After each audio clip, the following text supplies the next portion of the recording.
News first channel ವೀಕ್ಷಕರಿಗೆ ಭವಿಷ್ಯ ಈ ದಿನ ಕಾರ್ಯಕ್ರಮಕ್ಕೆ ಸ್ವಾಗತ. ಮೊದಲು ಮೇಷರಾಶಿ. ಮೇಷರಾಶಿಯವರಿಗೆ ಅನಿರೀಕ್ಷಿತವಾಗಿ ಯಾವುದೋ ಒಂದು ಸಿಹಿ ಸುದ್ದಿ ಕೇಳಿ ಸಂತೋಷವಾಗ್ತಕ್ಕಂಥದ್ದಿದೆ. ಪೂರ್ವಜನ್ಮದ ಒಳ್ಳೆಯ ಕೆಲಸಗಳು ನಿಮ್ಮನ್ನು ಕಾಪಾಡುತ್ತೆ ಅನ್ನುವಂಥದ್ದು. ಇದೆಲ್ಲ ಅವರವರ ನಂಬಿಕೆ. ಪೂರ್ವಜನ್ಮ, ಪುನರ್ಜನ್ಮ, ದೇವರು ಇತ್ಯಾದಿಗಳೆಲ್ಲ ಇದನ್ನು ಯಾರು ನಂಬುತ್ತಾರೆ, ಯಾರಿಗೆ ಇದರ ಬಗ್ಗೆ ಶ್ರದ್ಧೆ ಇದೆ, ಅವರನ್ನು ಆಸ್ತಿಕರು ಅಂತ ಹೇಳಿ ಕರೀತಾರೆ. ಅಂತಹ ಆಸ್ತಿಕತೆ ಯಾರಿಗಿರುತ್ತೆ ಅಂಥವರಿಗೆ ಇವೆಲ್ಲ ಕೆಲಸವನ್ನು ಮಾಡ್ತಕ್ಕಂಥದ್ದಾಗುತ್ತೆ. ಉನ್ನತ ಅಧಿಕಾರ ಪ್ರಾಪ್ತಿಯಾಗೋದಕ್ಕೆ ಸೂಚನೆಗಳು ಕಾಣುವಂತಹ ದಿವಸ. ಮನೆಯಲ್ಲಿ ಮಂಗಳ ಕಾರ್ಯಗಳನ್ನು ಮಾಡಬೇಕು ಅನ್ನೋದ್ರ ಬಗ್ಗೆ ಒಂದಷ್ಟು ಚರ್ಚೆಗಳು, ಚಿಂತನೆಗಳು ನಡೆಯುವಂಥದ್ದಾಗುತ್ತೆ. ಮಕ್ಕಳ ವಿದ್ಯಾಭ್ಯಾಸಕ್ಕೆ ಸರಿಯಾದಂತಹ ಒಂದು ವ್ಯವಸ್ಥೆಯನ್ನು ಮಾಡಿಕೊಳ್ಬೇಕು ಅಂತ ಹೇಳಿ ಚಿಂತನೆಯನ್ನು ನಡೆಸ್ತೀರಿ. ಯಾರಿಗೆ ಓದುವಂತಹ ಮಕ್ಕಳಿರ್ತಾರೆ ಆ ವಯಸ್ಸಿನ ಮಕ್ಕಳಿಗೆ ಭವಿಷ್ಯದಲ್ಲಿ ಅವರಿಗೆ ಯಾವುದೇ ರೀತಿಯ ಅಡ್ಡಿ ಆತಂಕಗಳು, ತೊಂದರೆಗಳು ಆಗಬಾರ್ದು ಅನ್ನುವಂತಹ ನಿಟ್ಟಿನಲ್ಲಿ ಚಿಂತನೆಗಳು ನಡೆಯುವಂಥದ್ದಿರುತ್ತೆ. ಹಿಂದಿನ ದಿನಗಳ ಕೆಲವು ವಿಚಾರಗಳಲ್ಲಿ ಆತ್ಮಾವಲೋಕನವನ್ನು ಮಾಡಿಕೊಳ್ತಕ್ಕಂಥದ್ದು ಒಳ್ಳೆಯದು. ಯಾವ ಕ್ಷಣದಲ್ಲಿ, ಯಾವ ದಿನದಲ್ಲಿ ಹೇಗೆ ಆತುರಾತುರವಾಗಿಯೋ ಅಥವಾ ಕೆಟ್ಟ ನಿರ್ಧಾರಗಳನ್ನು ಮಾಡಿದರೆ ಅದರಿಂದ ಆಗಿರತಕ್ಕಂತಹ ಸಮಸ್ಯೆಗಳು, ಅದರಿಂದ ಅನುಭವಿಸ್ತಾ ಇರತಕ್ಕಂತಹ ತೊಂದರೆಗಳು ಇವೆಲ್ಲವನ್ನು ದೂರ ಮಾಡೋದಕ್ಕೆ ಒಂದು ಸಾರಿ ಅಂತಹ ತಪ್ಪು ಮತ್ತೆ ಆಗಬಾರ್ದು ಅಂತ ಹೇಳಿ ಆಲೋಚನೆ ಮಾಡುವಂಥದ್ದು ಇದೆಯಲ್ಲ, ಅದು ಬಹಳ ಮುಖ್ಯವಾಗುತ್ತೆ. ಇಷ್ಟದೇವತಾ ಪ್ರಾರ್ಥನೆಯನ್ನು ಮಾಡಿ ಶುಭವಾಗಿ. ವೃಷಭ ರಾಶಿ. ವ್ಯವಹಾರ ಮತ್ತು ಆರೋಗ್ಯ ಎರಡರಲ್ಲೂ ಕೂಡ ಶುಭವನ್ನು ಕಾಣತಕ್ಕಂತಹ ದಿವಸ. ತುಂಬ ಅಗತ್ಯವಾಗಿರತಕ್ಕಂತಹ ವಿಚಾರದ ಬಗ್ಗೆ ಗಮನವನ್ನು ಹರಿಸಬೇಕು. ಯಾವ ವಿಷಯ ಈ ಕ್ಷಣದಲ್ಲೇ ಅದರ ಬಗ್ಗೆ ಚರ್ಚೆಯನ್ನು ಮಾಡಿ ನಿರ್ಧಾರವನ್ನು ಮಾಡಬೇಕಾಗಿದೆಯೋ ಅಂತಹ ವಿಷಯಕ್ಕೆ ಆದ್ಯತೆಯನ್ನು ನೀಡಿ ಅನ್ನುವಂಥದ್ದು ಮುಖ್ಯವಾಗುತ್ತೆ. ಕೆಲವು ಕೆಲಸಗಳಿಗೆ ಹಣವನ್ನು ಮುಂಗಡವಾಗಿ ಕೊಟ್ಟು ಮೋಸ ಹೋಗ್ತಕ್ಕಂತಹ ಸಾಧ್ಯತೆ. ಯಾರಿಗೋ ಕೆಲಸ ಆಗಬೇಕು ಅಂತ ಹೇಳಿ ಅಡ್ವಾನ್ಸನ್ನು ಮಾಡ್ತೀರಿ, ಅವರು ತಲೆಮರೆಸ್ಕೊಂಡ್ಬಿಡ್ತಾರೆ. ಎಷ್ಟು ಹುಡುಕಿದ್ರೂ ಸಿಕ್ಕೋದಿಲ್ಲ, ಯಾವ ಫೋನ್ ಕರೆಗೂ ಸಿಕ್ಕೋದಿಲ್ಲ, ಮೋಸವಾಗುತ್ತೆ. ನಿಮಗೆ ಕೆಲಸದ ಅರ್ಜೆಂಟ್ ಅಥವಾ ತುರ್ತು ಅಂತಕ್ಕಂಥದ್ದಿರುತ್ತೆ.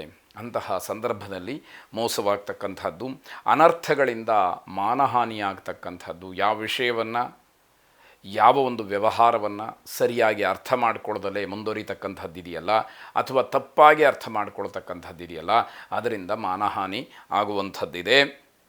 ಬೇರೆಯವರನ್ನು ದೂಷಣೆ ಮಾಡಬೇಡಿ, ಅದು ನಿಮಗೇ ತಿರುಗೇಟಾಗಿ ಪರಿಣಮಿಸ್ತಕ್ಕಂತಹ ಸಾಧ್ಯತೆ ಜಾಸ್ತಿ. ಶತ್ರುನಾಶ. ಉತ್ತಮವಾದಂತಹ ಭೋಜನ ಮನಸ್ಸಿಗೆ ನೆಮ್ಮದಿಯನ್ನು ಕೊಡುತ್ತೆ. ಶತ್ರುನಾಶ ಅಂದ ತಕ್ಷಣ ಅಪಾರ್ಥ ಮಾಡಿಕೊಳ್ಳುವಂಥದ್ದು ಬೇಡ. ನಿಮ್ಮ ಎದುರಿನಲ್ಲಿ ನಿಮ್ಮ ಶತ್ರುಗಳು ಯಾವುದೇ ರೀತಿಯ ಒಂದು ವಿಶೇಷವಾದಂಥದ್ದು ಅಥವಾ ನಿಮಗೆ ವೈರುಧ್ಯವಾದಂಥದ್ದು ವಿಚಾರವನ್ನು ಮಂಡಿಸಿ ಅವರು ಗೆದ್ದು ನೀವು ಸೋಲ್ತಕ್ಕಂಥದ್ದು ಬಹಳ ಕಡಿಮೆ ಅನ್ನುವಂತಹ ಅರ್ಥ. ಕೌಟುಂಬಿಕವಾದಂತಹ ಸಂಬಂಧಗಳು ಗಟ್ಟಿಯಾಗಿದ್ದರೂ ಕೂಡ ಬೇರೆಯವರ ಮಾತಿನಿಂದ ಏನೋ ಕುಟುಂಬದಲ್ಲಿ ಸ್ವಲ್ಪ ಮನಸ್ತಾಪಗಳು, ಬಿರುಕು ಬಿಡ್ತಕ್ಕಂಥದ್ದು ಆಗತ್ತೆ ಅಂತ ಅರ್ಥ. ಪಾಪ ಕಾರ್ಯಗಳನ್ನು ಯಾವುದೇ ಕಾರಣಕ್ಕೂ ಕೂಡ ಮಾಡಬೇಡಿ ಅನ್ನುವಂಥದ್ದು ಸಲಹೆ. ಮಹಾವಿಷ್ಣುವನ್ನು ವಿಶೇಷವಾಗಿ ಪ್ರಾರ್ಥನೆ ಮಾಡಿ ಶುಭವಾಗಲಿ. ಮಿಥುನ ರಾಶಿ. ಮನಸ್ಸು ತುಂಬ ಏಕಾಗ್ರತೆಯಿಂದ ಕೆಲಸವನ್ನು ಮಾಡಬೇಕು, ಇಲ್ಲದೇ ಇದ್ದರೆ ಸಮಸ್ಯೆಗಳಾಗುವಂಥದ್ದಿದೆ. ಸಾಮಾಜಿಕವಾದಂತಹ ಬದುಕಿನಲ್ಲಿ ಉತ್ತಮವಾದಂತಹ ಒಂದು ಸ್ಥಾನಮಾನ, ಗೌರವವನ್ನು ಕಾಣಲಿಕ್ಕೆ ಅವಕಾಶಗಳಾಗತ್ತೆ. ಆದರೆ ನಮ್ಮ ಪ್ರಯತ್ನಗಳು ಪ್ರಾಮಾಣಿಕವಾಗಿ ಇರಬೇಕು ಅನ್ನುವಂಥದ್ದು ಇಲ್ಲಿ ಬಹಳ ಮುಖ್ಯವಾದಂಥದ್ದು. ಸರಳವಾದಂತಹ ಜೀವನದ ಕಡೆ ಮನಸ್ಸು ಹೋಗಬಹುದು. ಅಂದರೆ ಇದೆಲ್ಲ ಕೇವಲ ಆಡಂಬರ ಅನ್ನುವಂಥದ್ದು ತಾತ್ಕಾಲಿಕ ಅನ್ನುವ ಮನಸ್ಥಿತಿಗೆ ಬರಬಹುದು ಅಥವಾ ಆ ರೀತಿಯ ಆಲೋಚನೆಗಳು ಮನಸ್ಸಿಗೆ ಬರುವಂಥದ್ದಿರ್ಬೋದು.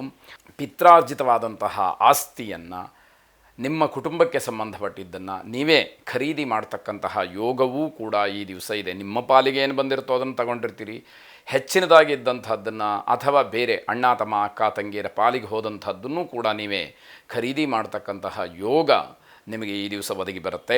ಹಣವನ್ನು ಹೊಂದಿಸ್ಕೊಳ್ಳುವಂಥದ್ದು, ಸಾಲ ಮಾಡುವಂಥದ್ದು, ಇದರ ಬಗ್ಗೆ ಸ್ವಲ್ಪ ಆಲೋಚನೆಗಳು ಮನಸ್ಸಿನಲ್ಲಿ ಬರುತ್ತೆ. ಚರ್ಚೆಗಳು ಕೂಡ ನಡೆಯುವಂಥದ್ದಿದೆ. ಆದರೆ ಅದಕ್ಕೆ ಪೂರಕವಾದಂತಹ ಒಂದು ವ್ಯವಸ್ಥೆ ನಿಮಗೆ ಆಗುತ್ತೆ ಎನ್ನುವಂಥದ್ದು.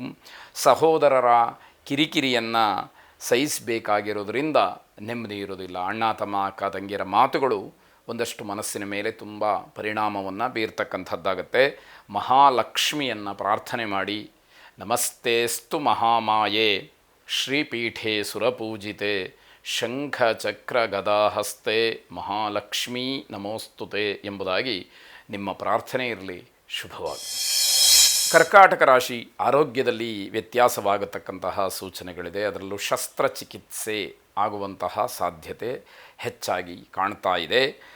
ಬಂಧುಗಳಲ್ಲಿ ಇರತಕ್ಕಂತಹ ಸಂಬಂಧ ಏನಿದೆ ಅದು ದೂರವಾಗತಕ್ಕಂತಹ ಸಾಧ್ಯತೆ. ಯಾವುದೋ ಮಾತಿಗೋ ಅಥವಾ ನಿಮ್ಮ ನಡವಳಿಕೆಗೋ ನಿಮ್ಮ ತೀರ್ಮಾನಕ್ಕೋ ಅವರ ಮನಸ್ಸಿನ ಮೇಲೆ ದೊಡ್ಡದಾದಂತಹ ಪರಿಣಾಮ ಬೀರತಕ್ಕಂತಹದ್ದು, ಮನಸ್ಸು ವಿಕೋಪಕ್ಕೆ ಹೋಗ್ತಕ್ಕಂಥದ್ದು. ಹಾಗಾಗಿ ಆ ಸಂಬಂಧಗಳು ಕಳೆದು ಹೋಗತಕ್ಕಂತಹ ಸಾಧ್ಯತೆ ಹೆಚ್ಚಾಗಿರುತ್ತೆ.